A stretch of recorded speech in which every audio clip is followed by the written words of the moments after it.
Hello, Charter Nation. I'm honored to welcome today one of those exceptional leaders who always suits up and capes up when the moment calls for it. Casey Taylor is the superintendent of Achieve Charter School in Paradise, California. And it's hard to believe that 2 years have already passed since the campfire burned down the entire Paradise community, the homes of all her students, as well as their high school campus. Fortunately, the school was able to rebuild, but it is now located in Chico, California, not in Paradise. Casey has been a source of tremendous inspiration and strength even before the wildfire, but she has drawn on that experience to reach out, be a source of comfort, guidance, and leadership to other school leaders inside and outside the sector as they find themselves in situations that they probably never thought they would be. So, Casey, thank you so much for joining me. Welcome. Oh, it's my pleasure. Thank you so much for having me. So let me start with a very simple but important question. What compelled you to raise your hand and get involved and help other school leaders? And what did that actually look like?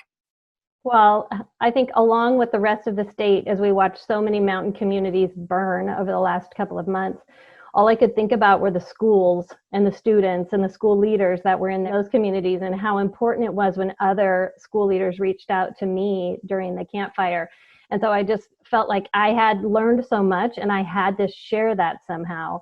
Tell me a little bit more about that particular experience and what have you learned about the simple acts of compassion?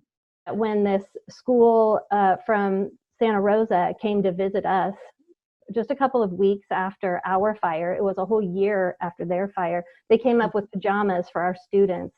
And they were just sharing with us where they were in the situation. It was so helpful for us to know that they were coming out on the other end. They also shared something with us called the Phases of Disaster. That's from the United States Department of Health and Wellness. And that shows these ups and downs that happen when you go through a disaster. And we just held on to that because we could see these times where our whole community seemed to just be really crashing and be discouraged. It's really hard when the rest of the world keeps on going and moves forward and your world is completely destroyed. And you honestly really can't understand it unless you've lived it.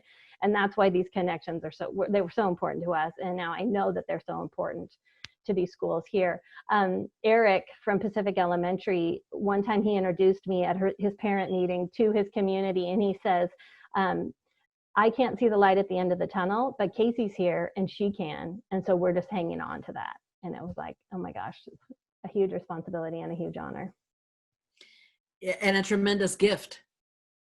I'm curious, I'm sure our listeners are also curious when you talked about sort of the stages of disaster.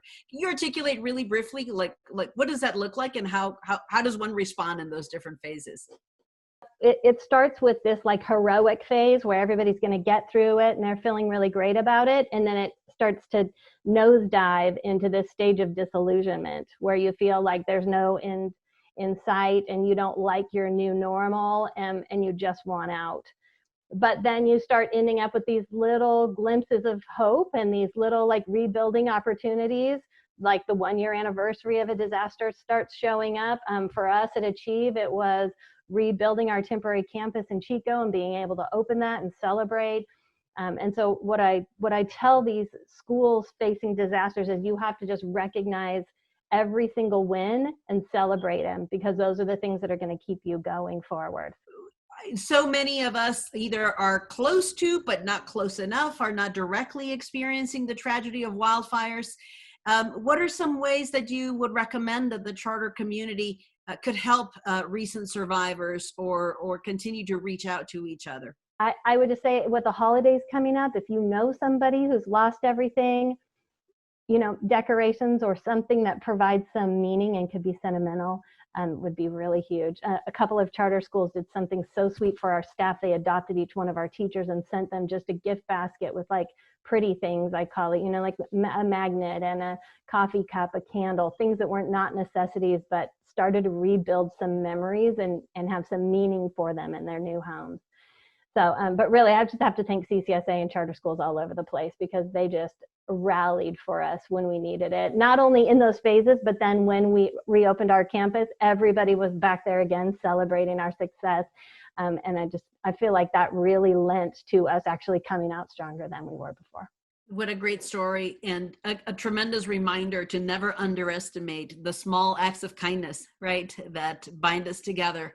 I think often when you see, tragedies of that magnitude, it's hard to know what to do or where to direct your support or resources, or people don't really want to be bothered at this time, and yet that's exactly what people need. That small acts of connection and belonging. And we are nothing if not a tremendously united and special community of charter folks who have like entrepreneurship and mission first orientations at the core of our DNA. And this is exactly the time to make good use of it and keep our human connections absolutely vital. Casey, you've given us a lot of great ideas and reflections on how to continue to learn that post-traumatic growth, right, of understanding how to show up for each other in these difficult moments. I want to thank you so much for talking to me, and to be sure, we'll let you know in the links how best to help in this moment. Thank you so much, Charter Nation, for tuning in. Until next time.